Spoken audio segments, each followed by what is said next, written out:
Hello बच्चों, let's start this question.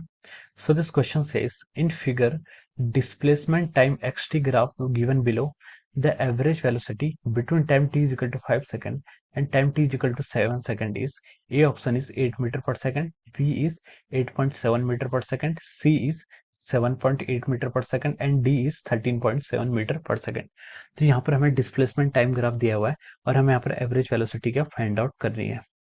तो देखिए बच्चों, इस क्वेश्चन का जो आपका की कॉन्सेप्ट होगा, इस क्वेश्चन का आप की कॉन्सेप्ट लिख सकते हैं। यहाँ पर हमें क्या फाइंड आउट करना है, एवरेज वेलोसिटी फाइंड आउट करनी है। ठीक है, तो हमें एवरेज वेलोसिटी की बेसिक डेफिनेशन आनी चाहिए और उसके बाद ही हम क्या कर पाएंगे, यहाँ पर फिर आपका एवरेज वेलोसिटी कैलकुलेट कर पाएंगे। चलिए हम इस क्वेश्चन को अब स्टार्ट करते हैं। तो देखिए, ये आपको ग्राफ जो प्लॉट किया हुआ है, ये आपका क्या है, ग्राफ ऐसे आपको प्लॉट किया हुआ है। पोजीशन वर्सेस टाइम का ग्राफ आपको गिवन है। वाई एक्सिस के अलॉन्ग आपका पोजीशन है और एक्स एक्सिस के अलॉन्ग आपका टाइम है। ठीक है, ये आपका क्या है, ओरिजिन है और ये ग्राफ आपका इस तरीके से ऐसे मूव कर रहा है। ठीक है, ये आपका पॉइंट P2 है। पॉइंट P2 के कोऑर्डिनेट्स लिख लेते हैं। ये कितना है आपका, वाई एक्सिस के अलॉन्ग आपका 27.4 मीटर है, यानी कि पोजीशन आपकी कितनी है, 27.4। और आपका अगर टाइम देखें तो टाइम आपका कितना है, टाइम आपका 7 सेकंड है। ठीक है, और दूसरा पॉइंट आपको दे रखा है उसने P1 पॉइंट, ये आपका P1 पॉइंट है। P1 पॉइंट के लिए दे रखा है उसने पोजीशन आपकी कितनी दे रखी है, 10 मीटर, और आपका टाइम दे रखा है 5 सेकंड। ठीक है, टाइम आपका 5 सेकंड है। ओके, तो चलिए अब हम प्रोसीड करते हैं। अब उसने बोला है कि हमें क्या निकालना है, यहाँ पर एवरेज वेलोसिटी डिफाइन करनी है।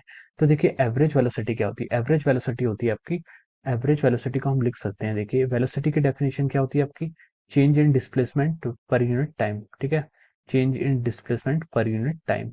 अगर एवरेज टर्म आगे से आ गया तो एवरेज का मतलब होता है आपका किसी टाइम इंटरवल पर। ठीक है, किसी टाइम इंटरवल पर। तो आप इसे लिख सकते हैं displacement, displacement divide by time interval. ठीक है, एवरेज टर्म का अगर यूज हो जाता है तो हम वहां पर टाइम इंटरवल पे कंसीडर करते हैं। ठीक है, अब देखिए डिस्प्लेसमेंट क्या होगा, एवरेज वेलोसिटी आपको फाइंड आउट करनी है। एवरेज वेलोसिटी को ऐसे हमने डिनोट कर दिया।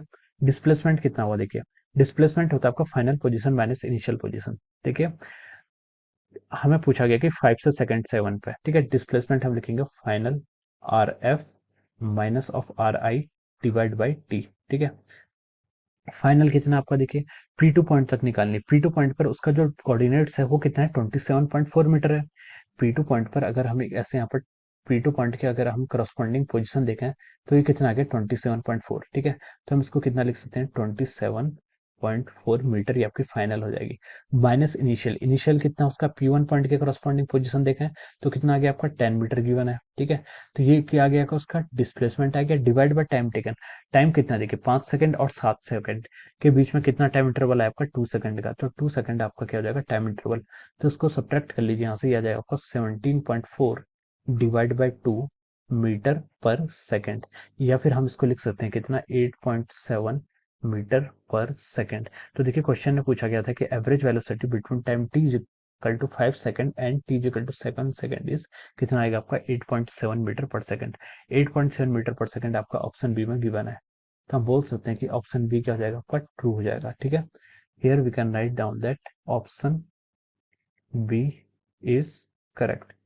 ऑप्शन बी क्या हो जाएगा आपका, करेक्ट ऑप्शन है। ठीक है, option B is correct. So I hope you all understood this concept. All the best and thank you so much.